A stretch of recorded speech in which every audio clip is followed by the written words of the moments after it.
This is the Big O Show. This is the Big O Show. Welcome aboard, Matt. How you doing, my brother? You doing good? Doing well. Doing well. Just waiting to see what the hell happens at good old Sports Illustrated. Other than that, we're good.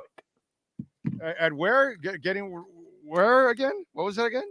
So just waiting to see what happens at good old Sports Illustrated. We're just trying to. Cool. You may have been reading about it in the news. It's been. Oh, I didn't know there's some new now. Oh shit. Oh no, well the license got purchased last week, right? Which is a good thing. But it's just now there's a transition period, and it's just. But just waiting to see what happens. Okay, because there might be more changes. So I would say, I mean, it's listen, I love working there.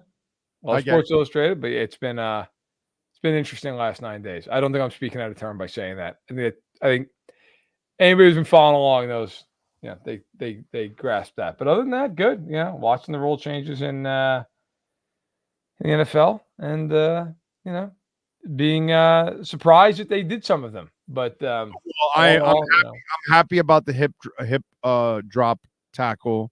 Tyreek was never the same after that tackle. For the rest of the year, I'm not a fan of it because you're just it's like a lazy tackle. You're just hooking and then just throwing your weight. And I get it that it's harder to play defense than ever, but we don't pay for people to do the hip drop tackle. We pay to watch them score touchdowns and throw it and sack the quarterback and those kind of things. So anything that you can eliminate injuries, I'm good with that. So I don't know where you stand on that one for the hip drop. I actually don't like that they removed it. I think that I think it's going to create more injuries because I think what's going to happen is guys are going to say, well, if I can't tackle you like that, if I'm behind you, I'm going to dive at your legs. That's what's going to happen. And so what happened with grabbing legs? Oh, I don't even necessarily mean grabbing. I think guys are going to just dive at people's legs because they're going to be like, well, I'm out of position. And I think, hopefully in most cases, it will be grabbing an ankle. Fine.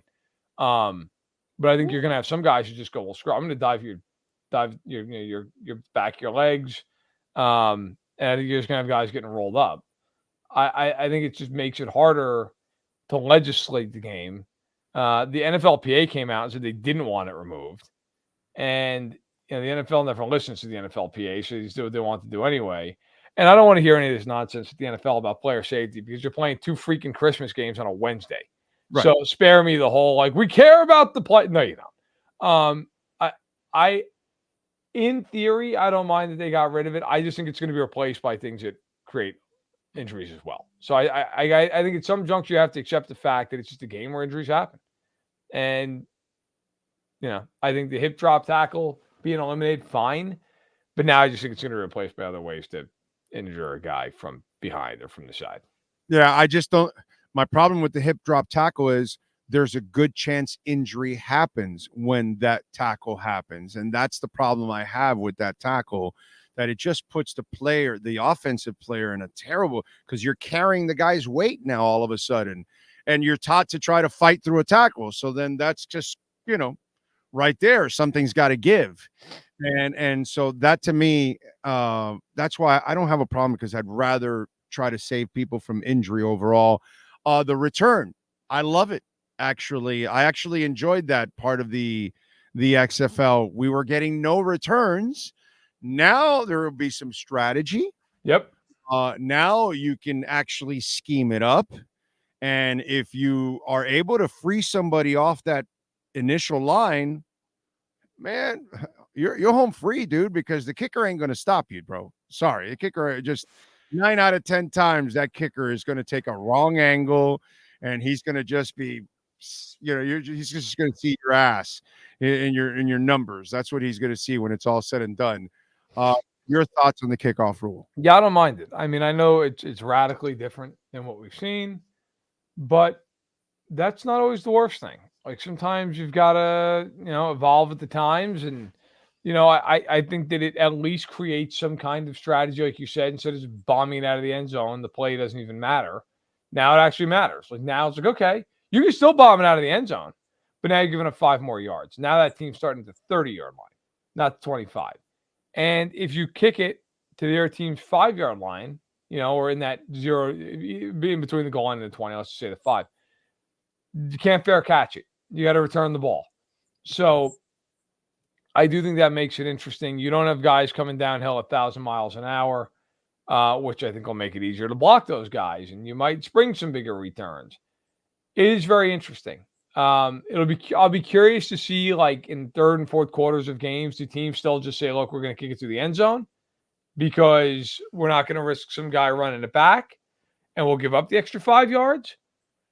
Or do you see teams say, look, we're going to try to, kick the ball down inside the 5 and we're going to make you return it. And we can maybe get off a few blocks and tackle you at the 16, 17-yard line.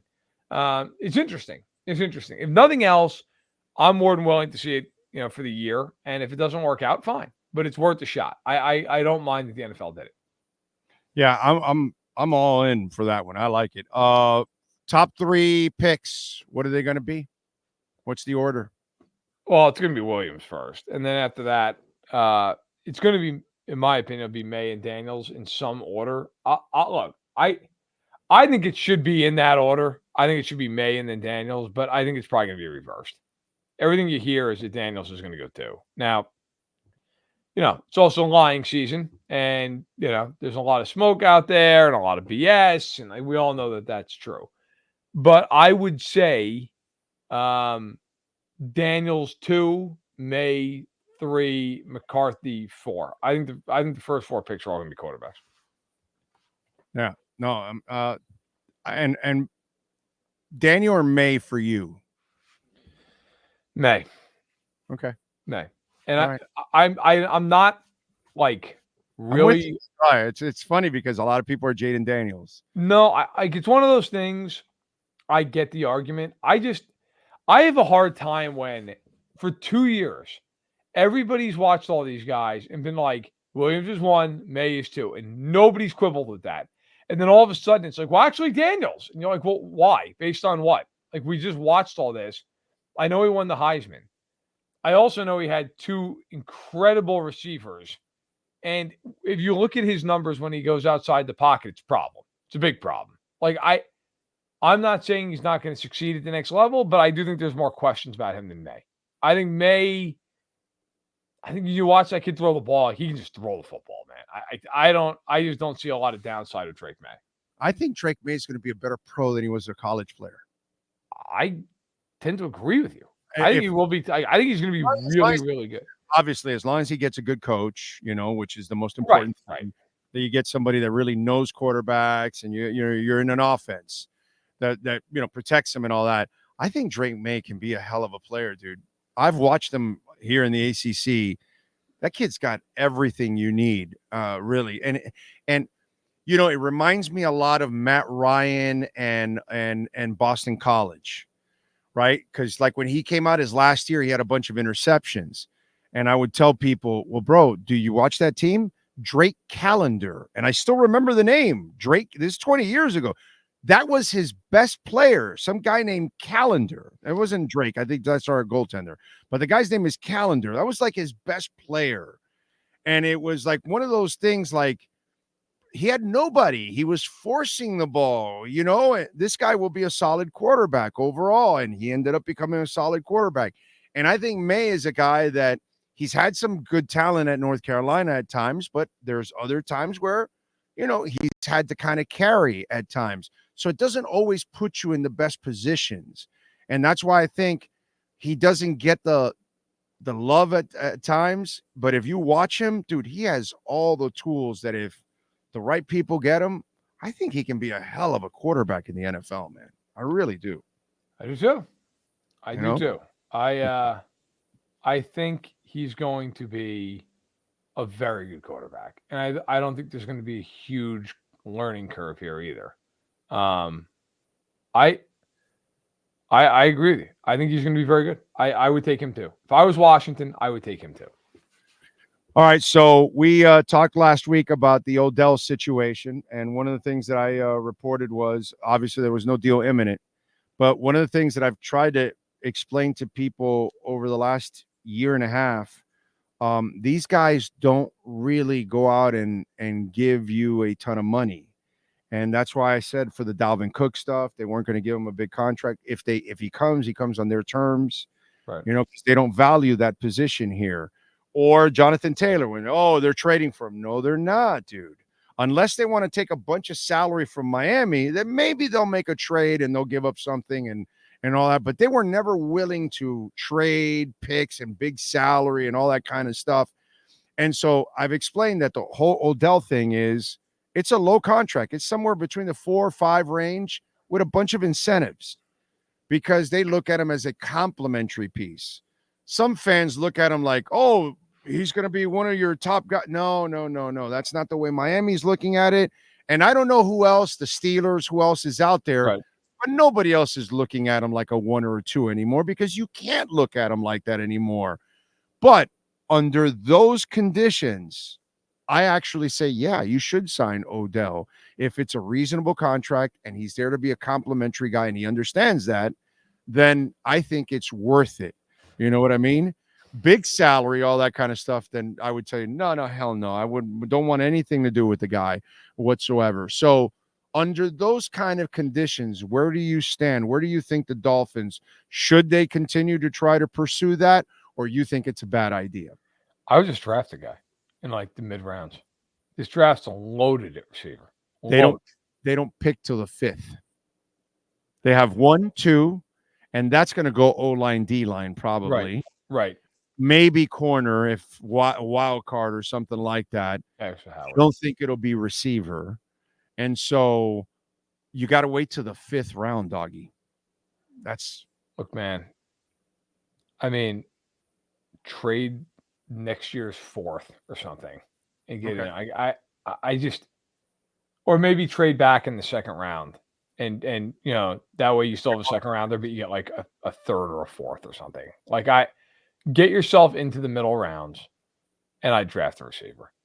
I just look at Beckham. Man. Beckham hasn't been like, I know for the Rams, he had a stretch where he was good for like a couple of months. And he was solid with Baltimore, actually.